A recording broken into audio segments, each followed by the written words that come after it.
Hello, all. Welcome to another episode of the add on program Academic Typesetting using LaTeX. In this class, we will understand how to insert images in a LaTeX document. Images are very important component of any scholarly writing. Before that, let's understand one supporting concept, float. What is float in a LaTeX?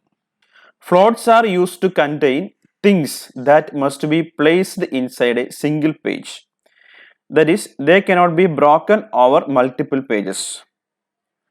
Floats can be used to contain labels and figures, but we can define new custom floats as well. Basically, images, tables, etc. are called floating elements. So, in definition, floats are containers for things in a document that cannot be broken over a page. LaTeX by default recognizes table and figures as floats. We can also define our own floats. The entity contained in a float is placed in a single page. There are certain rules while including floats in a page. If the entity, for example an image or a table, cannot be contained in a space left in the current page, it is placed at the top of the next page. This will be done by the LaTeX algorithm. Floats can be positioned wherever we specify, like top, middle, bottom, left, right, etc. Floats can have captions describing them. They can be numbered. This lets us to produce a list of figures or a list of tables that we can include in our document. Which means the caption of table or caption of figures or even caption of algorithms, etc. are generated by the help of floating environments. This is an example for creating a float to contain images. Here we are using a figure environment. The placement specifier, this is an optional component, is a parameter. It allows us to have a greater control over where the figure is placed. But even though LaTeX performs its best to follow the placement we specify, it may not always be possible for it to adhere to it. There are different placement options available. These are the placement permissions. If we are using H in the placement specifier, which means place the float here, approximately at the same point it occurs in the source document. Then T, it instructs the system to position at the element at the top of the page, and if you are using B, which means bottom of the page, P, put on a special page for floats only. So all different floating elements come together if you are using P. Then exclamation mark is there. It overrides the internal parameter LaTeX uses for determining good float positions. And for capital H, it places float precisely at the location in the LaTeX code. Okay, these are the different options available to place the floating elements in a LaTeX document. Coming to our topic, now let us see how images are inserted in a document. In order to insert an image in a document, that should be placed in a folder. We know that. Here the command graphics path tells the LaTeX that the images are kept in a folder named images under the directory of the main document. So this is the path where our images are placed. /images. This is a relative path. See this example. The document class is article. Here I am using the package graphics. This is very important. LaTeX cannot manage images by itself, so we are using the package graphics over here. The command /graphics path. The command graphics path tells the compiler that images are placed in this particular folder. Let's look at the output. There is a sentence before image. Please look at the output document. Here the picture of universe is placed in the document. While examining the source document, we can see that the command include graphics is the one that actually include the image in the document. And universe is the parameter to the command include graphics. This is nothing but name of the image. So universe is the name of the file containing the image without the extension. This universe can be universe.jpg or universe.png. Generally, the file name of the image should not contain white space or multiple dots. Please also note that the file extension is allowed to be included, but it's a good idea to omit it. If the file extension is omitted, it will prompt the LaTeX to search for all the supported formats, which means any supported image file formats can be loaded by using the simple file name here. While working on a document which includes several images, it is possible to keep those images in one or more separated folders so that our work will be very easy. Here the command graphics path tells the LaTeX to look in the images folder. The path is relative.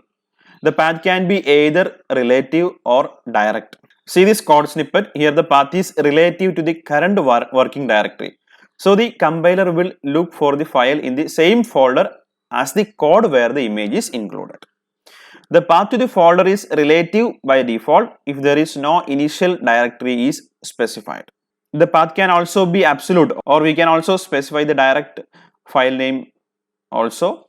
If the exact location of the file name on your system is specified, this is an example for that. If you were working on the local LaTeX installation on your computer, we can directly specify the path c:/user/images. Then the include graphics command will directly take images from that particular path. Now let us see an example. In the output you can see an image of a flower is inserted. Let us see the code. It is an article type. Please note that we have included the graphics package in this document because here the graphics package is necessary because we are using the graphics path command over here. This is an example for relative path and it tells the compiler that images are placed in images folder. And this is the code to include image in the document. Include graphics rows. Rows is nothing but name of this particular figure. Let us see another example. Here we are changing the image size. If we want to further specify how LaTeX should include our image in the document, length, height, etc., we can pass those settings in the, you can pass those arguments along with the include graphics command. See this, here I am using one argument called scale. This extra parameter will scale the image by 0.55 of its real image. Basically, it will reduce the size since I am using 0.55. If I was using 1.5, the image will be enlarged. Okay. See, you can also scale the image to some specific width and height. These are another parameters. Width, height. Width is equal to 5 centimeter. Height is equal to 4 centimeter. Accordingly, the document also changes. The length units can also be relative to some elements in document. If you want to make a picture the same width as its text, we can use width is equal to /text width argument. Instead of /text width, you can use any other default like /column sep /line width /text height /paper height, etc. Accordingly, the output will change. Here in this example, we are rotating the picture in a specific angle. For that, I am using the parameter angle. Angle is equal to 80, which means the image is rotated to 80 degree. Like that, we can manage images in a document. See this example. The image of Taj Mahal is placed in a document, and just before the figure you can see a paragraph. There is a quote related to Taj Mahal is also included in the document. For that, I have used the epigraph command. The epigraph command will give you options to create quotes and all. For that, you have to include the epigraph package. Okay, coming to the inclusion of image in a document, we can see that in this example, you can see that the include graphics is placed in a figure environment. At the beginning of the class, we understood what is the use of float in a document. Figure is an example for a float. This allows you to position the element in a particular place. Figure is a floating environment. It helps one to position the image in a particular place. There is one more command /centering. It will place the picture in center of the document. The default alignment is left. Next is captioning of the image. Captioning images to add a brief description and labeling them for further reference are two important tools while working on a lengthy text. See this example. It is very easy to add captions in an image if we are using floating environments. As in the previous example, here I am using the figure environment. Within this figure environment, you can see /caption command. Here we can specify caption of the image. See this, how it appears in the output. Figure 1, Taj Mahal, Agra, Uttar Pradesh, India. Picture courtesy AP. The placement of the caption depends on where you place the command. If it is above the include graphics command, then the caption will be on top of the figure in the output file. If it is below, then the caption will also just below the figure. Captions, see this example, captions can also be right after the figures. For this, I have used the package SideCap. The SideCap package uses similar code to the one in the previous example to accomplish this. See this, I am using, but here the environment is SC figure, side caption. The position of the caption is specified in the preamble section, right caption. Because of this, the caption is displayed at the right part of the figure. All other things are same over here. Another important configuration of image is cross-reference. Labels and cross-reference of floating elements. Like any other elements in document, figures can also be referenced within the text. This is also very simple. For that, we need to use the command label within the floating environment. In this label, I am using the command fig:*Taj. I can use this particular key anywhere in this same document to refer this image. If you look at the outputs, you can see that figure 1 shows a beautiful picture of Taj Mahal. Here the word figure 1 is reference to this particular figure. How it is arrived? Because in the source document I am using the same key over here using the command /ref fig:*Taj. There are different options. If we are using label, this will set a label for this figure. Since labels can be used in several parts of the element within the document, it's a good practice to use a prefix such as fig in the example.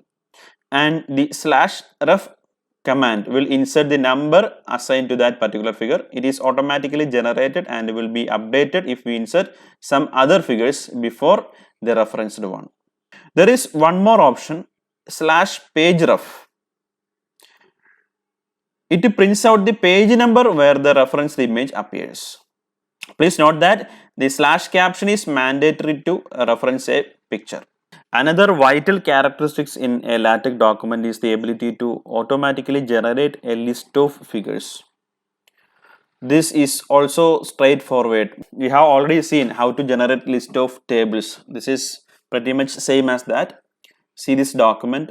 Here number of different images are placed in the document. Let me compile this first. See, this is the document. Here you have a title over here.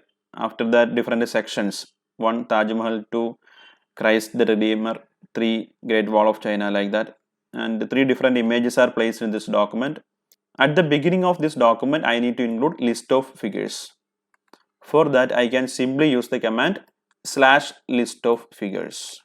This command only works on captioned figures, because the text in list of figures are the captions used in the table or figures. This is the page number of respective images. Dear friends, by that we are concluding today's class. We have seen how to insert images, how to generate captions, then how to labels used to cross refer these floating elements. Then at the end we also seen how to include a list of figures in a document. Okay, see you in the next class. Thank you.